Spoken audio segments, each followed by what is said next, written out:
Hello. I hope you are well. तो बच्चों start करते हैं आज का लेक्चर। और आज के लेक्चर में हम करने जा रहे हैं chapter relations between the roots and coefficient के क्वेश्चंस। तो बच्चों जैसे कि इन आवर प्रीवियस लेक्चर हमने काफी डिटेल में पढ़ा कि इक्वेशंस क्या होती है। और हमने इक्वेशंस की टाइप्स पढ़ी जैसे कि linear, quadratic and cubic and so on. और हमने फिर वाइटास फॉर्मूला के थ्रू रिलेशन पढ़ा कि कैसे किसी इक्वेशंस के कोफिशिएंट्स और रूट्स के दरमियान रिलेशन होता है। और अगर हमारे पास nth डिग्री वाली इक्वेशन हो जिसमें nth टर्म्स हो, तो उस केस में हम कैसे उनके कोफिशिएंट्स और रूट्स के दरमियान जो रिलेशंस है उसको डिफाइन कर सकते हैं। उसका फॉर्मूला बच्चों हमने in our previous lecture complete किया। तो बच्चों उन्हीं से रिलेटेड हमारे पास कुछ क्वेश्चंस हैं, हम करते हैं। फर्स्ट क्वेश्चन की स्टेटमेंट बच्चों हमारे पास है, कंस्ट्रक्ट ए क्यूबिक पॉलिनोमियल एफ एक्स। हमने बच्चों एक क्यूबिक पॉलिनोमियल मतलब जिसमें हाईएस्ट पावर 3 हो ऐसी पॉलिनोमियल कंस्ट्रक्ट करनी है, having the polynomial having the following properties. और उसकी कुछ प्रॉपर्टीज बच्चों हमें नीचे गिवन है। तो बच्चों देखो यहाँ पर हमें बोला क्या हुआ है कि हमने इक्वेशन नहीं बनानी, हमें क्यूबिक पॉलिनोमियल बनानी। और मैंने आपको बताया था कि पॉलिनोमियल और इक्वेशन के बीच में क्या अंतर है, क्या डिफरेंस है। तो जो इक्वेशंस होती है वो जीरो के साथ इक्वेट होती है, इक्वल टू जीरो होती है, लेकिन polynomial without equal to zero होती है। ठीक है। तो यहाँ पर बच्चों हमने क्यूबिक पॉलिनोमियल कंस्ट्रक्ट करनी है, उसकी कुछ प्रॉपर्टीज हैं वो हमें गिवन है, और इन्हीं प्रॉपर्टीज की हेल्प से हम अपनी क्यूबिक पॉलिनोमियल को यहाँ पर कंस्ट्रक्ट करेंगे। ओके। तो बच्चों हम स्टार्ट करते हैं। देखो इसका बच्चों करते हैं सॉल्यूशन। तो सबसे पहले बच्चों हम एक क्यूबिक पॉलिनोमियल को लेट कर लेते हैं। ठीक है, क्यूबिक पॉलिनोमियल को लेट कर लेते हैं। Let a cubic polynomial, cubic polynomial. और बच्चों जो हमारी क्यूबिक पॉलिनोमियल होगी वो किस टाइप की होगी? जनरल फॉर्म में A x cube and plus B x square and plus C x and plus D. ठीक है। तो बच्चों देखो यहाँ पर हमें कुछ यहाँ पर कंडीशंस गिवन, यहाँ पर हमें कुछ कंडीशंस गिवन है। तो इस कंडीशंस की वजह से हम इस क्यूबिक पॉलिनोमियल को एफ एक्स के इक्वल बच्चों यहाँ पर पुट कर देंगे। हम इसको यहाँ पर एफ एक्स के इक्वल पुट कर देंगे। ठीक है। हम इसको यहाँ पर एफ एक्स के इक्वल पुट कर देंगे कि ये एफ एक्स के इक्वल है। ठीक है। एंड से वन, से पॉलिनोमियल वन या से फॉर्म। ठीक है, क्योंकि बच्चों हमें यहाँ पर जो प्रॉपर्टीज गिवन है वहां पर एफ एक्स प्रेजेंट है, तो इसलिए हमें यहाँ पर एफ एक्स लिखना होगा। अब देखो बच्चों जो फर्स्ट हमारी प्रॉपर्टी है वो है एफ एक्स इज मोनिक। तो बच्चों इस मोनिक का मतलब क्या होता है आपको बताता हूं। फर्स्ट जो हमारी बच्चों प्रॉपर्टी है वो है f x is monic. F x is monic. तो बच्चों जैसे मैंने आपको बताया था मोनोमियल। तो मोनो का मतलब मैंने आपको क्या बताया था, या फिर मो का मतलब आपको मैंने क्या बताया था? वन। तो वैसे ही हमने यहाँ पर जो क्यूबिक पॉलिनोमियल बनानी है वो मॉनिक होनी चाहिए। तो बच्चों यहाँ पर मॉनिक का मतलब हमारा ये है कि ऐसी पॉलिनोमियल जिसमें सिर्फ एक ही वेरिएबल हो, मतलब कि ओनली वन वेरिएबल, एंड उस पॉलिनोमियल का लीडिंग कोफिशिएंट वन हो। Leading coefficient must be one. ठीक है। तो देखिए बच्चों यहां पर जो भी हमारे पास हमने ये लेट करी है पॉलिनोमियल, तो इसका जो लीडिंग कोफिशिएंट है, आपको पता है कि लीडिंग कोफिशिएंट कौन सा होता है? जो x की हाईएस्ट डिग्री होती है उसके आगे जो कोफिशिएंट होता है वो बच्चों हमारा वन होना चाहिए। ठीक है। तो ये देखो हमारा क्या बन जाएगा कि f x is monic, therefore f x is monic. ठीक है। तो यहाँ पर हम क्या करेंगे बच्चों, इसको थोड़ा सा अरेंज करेंगे। हम यहाँ पर इसका जो लीडिंग कोफिशिएंट उसको 1 कर लेते हैं, उसको हम क्या कर लेते हैं 1 कर लेते हैं, क्योंकि हमें मॉनिक बनानी है, ठीक है, तो इसलिए हमने यहाँ पर इसको 1 कर दिया। ओके, और यहाँ पर जो हम देखो क्या लिखेंगे, यहाँ पर हम लिखेंगे F x is monic because because because ठीक है, ये जो बच्चों 1 है ये हमारी पॉलिनॉमियल है, 1 has only one variable and and leading coefficient is 1, leading coefficient also 1, also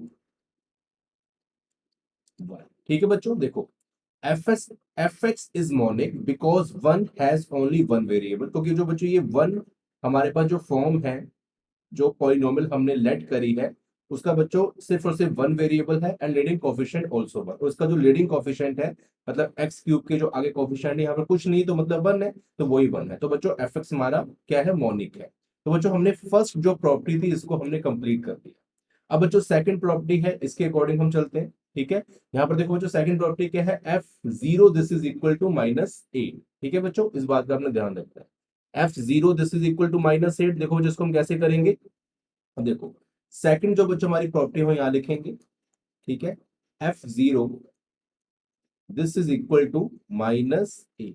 okay, अब बच्चों यहाँ पर क्या करेंगे कि जो हमने पॉलिनोमियल लेट करी है उसमें एफ एक्स की प्लेस पर हम जीरो पुट कर देंगे, सिंपल है ना।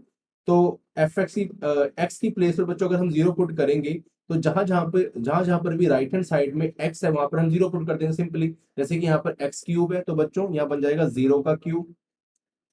ठीक है, उसके बाद बच्चों यहाँ पर देखो क्या है, प्लस बी एक्स स्क्वायर, मतलब कि बी जीरो का square, and plus C x means plus c zero and plus t, and this is equal to -8 as it is. ठीक है, इसको अगर हम फर्दर सॉल्व करते हैं तो जीरो का cube zero, b into zero का square zero, plus c into zero zero, तो बच्चों यहाँ पर हमारे पास सिर्फ और सिर्फ बचेगा d, d this is equal to -8। ठीक है, तो बच्चों ये हमारे पास डी की वैल्यू आ गई। ठीक है, हम क्या करेंगे कि यहाँ पर बी सी डी जो कोफिशिएंट्स है इसकी वैल्यू फाइंड करेंगे और यहाँ पर सिंपली पुट कर देंगे। तो देखो हमने जो फर्स्ट कंडीशन थी एफ एक्स इज मोनिक, उसको बच्चों हमने वेरीफाई कर लिया। सेकंड जो कंडीशन हमें गिवन है इसी के मुताबिक हमने पॉलिनोमियल को कंस्ट्रक्ट करना है, हमने वो भी यहाँ पर देख लिया, हमने वो कंडीशन को यहाँ पुट किया तो हमारे पास डी की वैल्यू मिल गई। अब जो नेक्स्ट कंडीशन है उससे हमें और जो हमारे अदर्स जो कोफिशिएंट्स है उनकी हमें वैल्यू मिलेगी, जैसे सी और बी की वैल्यू बच्चों हमें इन दो कंडीशन से मिलेगी, थर्ड और फोर्थ से। ठीक है, इन दो प्रॉपर्टीज से। तो बच्चों अब हम थर्ड कंडीशन करते हैं। ठीक है, देखो बच्चों यहाँ पर क्या है, f f four this is equal to zero. ठीक है, ये बच्चों हमारी थर्ड कंडीशन है, तो यहाँ पर मैं आपको साथ में कर देता हूँ यहाँ पर कि देखो यहाँ पर क्या लिखा है कि f four this is equal to zero, आपने बेशक इसको नीचे कर देना है, ठीक है, डाउन में। तो यहाँ पर बच्चों हमें गिवन है कि f four equal to zero. अब बच्चों हमने क्या करना है कि सिंपली की हमारी जो पॉलिनोमियल है उसमें जहां जहां पर एक्स है वहां पर फोर हमने पुट कर देना है। तो ये बच्चों हमारा बन जाएगा फोर का cube and plus B x square, मतलब बी फोर का square and plus c four and plus D. ठीक है, और बच्चों देखो डी की वैल्यू हमारे पास क्या है, डी की वैल्यू बच्चों हमारे पास -8 है, तो बच्चों यहाँ पर हम -8 पुट कर देंगे। ठीक है, यहाँ पर हम -8 पुट कर देंगे, तो ये बच्चों हमारा ऐसा बन जाएगा। वेट, जब बच्चों हम यहाँ पर -8 पुट करेंगे तो ये बच्चों हमारा बन जाएगा -8 यहाँ पर, and this is equal to zero. इसको बच्चों हम अब सॉल्व करेंगे, फोर का क्यूब, तो 4 इंटू फोर 16, 16 इंटू फोर 64, यहाँ पर बच्चों हमारे पास आएगा 64, फोर का स्क्वायर 16, तो बच्चों यहाँ पर आएगा 16b, 4c as it is बच्चों हमारा रहेगा 4c। ठीक है, एंड माइनस डी। ठीक है बच्चों, -8, मतलब -8 इक्वल टू जीरो। ठीक है बच्चों, हमारे पास ये कंडीशन यहाँ पर बन चुकी है। ओके, और देखो अब यहाँ बच्चों हमारे पास ये कंडीशन बन चुकी है, इसको बच्चों हम फर्दर सॉल्व करते हैं। देखो हमारे पास देखो क्या बनेगा, 64 एज इट इज, ओके। और या फिर ऐसे करते हैं बच्चों, इसको हम सॉल्व कर लेते हैं, जैसे कि ये कांस्टेंट है, आपको मैं बता देता हूँ यहाँ पर, वेट, ओके। अब देखो यहाँ पर हमारे पास ये 64 कांस्टेंट है और ये -8 कांस्टेंट, मतलब इसमें बी सी प्रेजेंट नहीं है, जो भी यहाँ पर हमारे पास और कोफिशिएंट जो गिवन है वो हमें प्रेजेंट यहाँ पर नहीं है। तो 64 में से बच्चों -8 हम सब्ट्रैक्ट कर लेंगे, तो बच्चों हमारे पास देखो कितना आएगा कि 56, वो भी बच्चों क्या आएगा, पॉजिटिव का, क्योंकि 64 ग्रेटर है, उसके आगे साइन कुछ नहीं, मतलब पॉजिटिव है, ठीक है। और यहाँ पर देखो हमारे पास बच्चों क्या बचेगा, +16b and +4c, this is equal to 0। इसको बच्चों हम फर्दर सॉल्व करते हैं, तो 16b and +4c and this is equal to, इस 56 को बच्चों हम ट्रांसफर कर देंगे ना राइट हैंड साइड, तो हमारा बन जाएगा -56, ओके। इसके बाद इसके बाद हम इसको फर्दर सॉल्व करते हैं कि, और ठीक है। अब बच्चों देखो यहाँ पर 16 है, 4 है, हमने 4 निकाल लिया कॉमन, तो यहाँ हमारा बचेगा 4b, और यहाँ बच्चों हमारा बचेगा c, ठीक है। And this is equal to -56, ये 4 को बच्चों हम नीचे ले आते हैं, 4b and +c and this is equal to -56 and 4, ठीक है। तो ये बच्चों हमारा आ जाएगा 4 वन जा 4 एंड 4 फोर जा 16, ओके। तो बच्चों ये हमारा आएगा -14, मतलब कि हमारे पास यहाँ पर जो रिलेशन बन गया 4b + c, this is equal to -14, ठीक है। तो बच्चों एक हमारे पास कंडीशन ये बनी। अब बच्चों जो नेक्स्ट हमारे पास कंडीशन है फोर्थ, अब देखो यहाँ पर हमारे पास बी और सी दोनों आ गए। अब जो हमारे पास बच्चों फोर्थ कंडीशन है, फोर्थ कंडीशन से हमारे पास वहां पर एक वैल्यू और है, और उस वैल्यू को हम यहाँ पुट कर देंगे इस रिलेशन में, ठीक है। तो बच्चों हमारे पास एक अदर कोफिशिएंट की वैल्यू भी आ गई, वो देखो बच्चों हमने कैसे करना है वो हम आगे करते हैं। देखो अब हमारे पास जो बच्चों रिलेशन है नेक्स्ट वाला, वो क्या है, देखो sum of zeros this is equal to 7, ठीक है। Sum of zeros this is equal to 7। अब देखो बच्चों सम ऑफ, हम यहाँ पर लिख लेते हैं सम ऑफ जीरोस, ठीक है। Sum of zeros this is equal to 7। और बच्चों हमें पता है कि सम ऑफ जीरोस का हमारे पास फॉर्मूला क्या होता है, -b/a, ठीक है, -b/a। लेकिन बच्चों यहाँ पर जो a हमारा है वो 1 है, क्योंकि यहाँ पर जो लीडिंग कोफिशिएंट है बच्चों हमारा, ये देखो हमने क्या लिखा है कि हमारा ये जो पॉलिनोमियल मोनिक है, तो लीडिंग कोफिशिएंट हमारा 1 है, तो इसलिए हमारा वहां पर जो a होगा वो कितना होगा, नीचे 1 होगा, ये मतलब हमने यहाँ पर 1 पुट करना है, दिस इज इक्वल टू 7। और इससे बच्चों हम सॉल्व करेंगे तो हमारे देखो कितना बन जाएगा, b this is equal to -7, ठीक है। ये हमारे पास b की वैल्यू आ गई। अब बच्चों इस b की वैल्यू को अब हम क्या करेंगे कि यहाँ पर इस फॉर्म में पुट करेंगे, ठीक है बच्चों, इस फॉर्म में पुट करेंगे। तो after putting the value of the b in this, तो बच्चों देखो हमारे पास क्या बनेगा, 4 -7 and +c, this is equal to -14, और 7 चौका 28, -28 +c, ठीक है, यहां से आ गया, -28 +c, this is equal to -14 and c, this is equal to -14, transfer किया बन गया +28। तो बच्चों हमारे पास c की देखो क्या वैल्यू आ गई, +14, c की बच्चों हमारे पास वैल्यू क्या आ गई, +14। तो अब हमने क्या करना है कि b, c और d की वैल्यूज को हमने फॉर्म 1 में पुट कर देंगे, b, c और d की वैल्यू को हमने फॉर्म 1 में पुट कर दिया। तो देखो ये बच्चों हमारा फॉर्म 1 है, ठीक है। इसकी वैल्यू को हमने पुट करना है, तो आपको मैं यहाँ बता देता हूँ, ये बच्चों हमारा फॉर्म 1 है, ये हमारा फॉर्म 1 है, सॉरी। तो देखो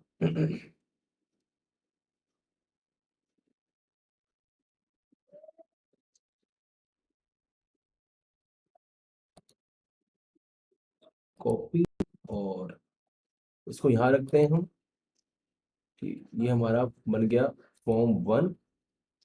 और क्या लिखेंगे कि now putting, now putting values of B, C and D in 1, ठीक है, इन 1। तो ये बच्चों हमारे देखो फॉर्म 1 है, इसमें बच्चों हम बी सी और डी की वैल्यू पुट करेंगे। देखो हमारे पास क्या बनेगा, एफ एक्स, ठीक है, this is equal to x cube बच्चों हमारा एज इट इज।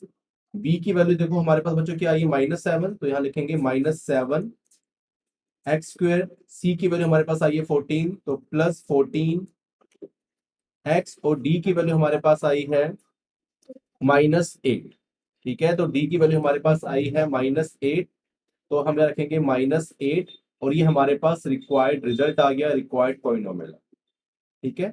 तो यही बच्चों हमने फाइंड करनी थी। तो hence this is our required polynomial, या फिर required monic polynomial, required monic polynomial, ठीक है। तो बच्चों आई होप कि आपको ये फर्स्ट क्वेश्चन समझ आया होगा। अब इसके साथ ही हमारे पास एक सेकंड क्वेश्चन है, ठीक है, और वो आपने खुद करना है, आपने सेम इसी प्रोसेस से करना है। तो उसकी जो स्टेटमेंट है मैं यहाँ पर लिख देता हूँ, ठीक है, स्टेटमेंट मैं यहाँ पर लिख देता हूँ। क्वेश्चन नंबर 2 बच्चों हमारे पास है, और ये आपने खुद ट्राई करना है। इस क्वेश्चन जैसा ही है जो हमने अभी किया फर्स्ट क्वेश्चन। तो यहाँ पर स्टेटमेंट है, construct a monic cubic polynomial, a monic cubic polynomial,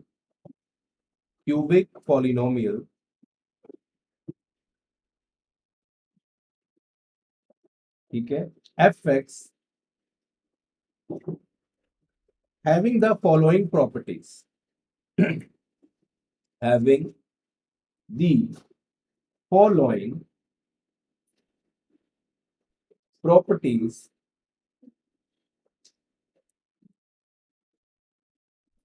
that is first जो बच्चों हमारा जो इसकी प्रॉपर्टीज है वो है f0 this is equal to 1, and second जो हमारी प्रॉपर्टी है वो है f1 this is equal to 3, और थर्ड जो बच्चों हमारी प्रॉपर्टी है वो है sum of zeros this is equal to 2। तो पिछले क्वेश्चन में और इस क्वेश्चन में सिर्फ इतना फर्क है कि यहाँ पर एक प्रॉपर्टी कम है और वो है मोनिक वाली, ठीक है। तो यहाँ पर देखो उन्होंने क्वेश्चन की स्टेटमेंट में ही बोल दिया कि ए मोनिक क्यूबिक पॉलिनोमियल, मतलब आपने जो पॉलिनोमियल लेट करनी है उसमें जो लीडिंग कोएफिशिएंट आपका होगा वो 1 ही होना चाहिए। उन्होंने यहाँ पर देखो मेंशन कर दी है, उन्होंने यहाँ पर देखो मेंशन कर दी है, ठीक है।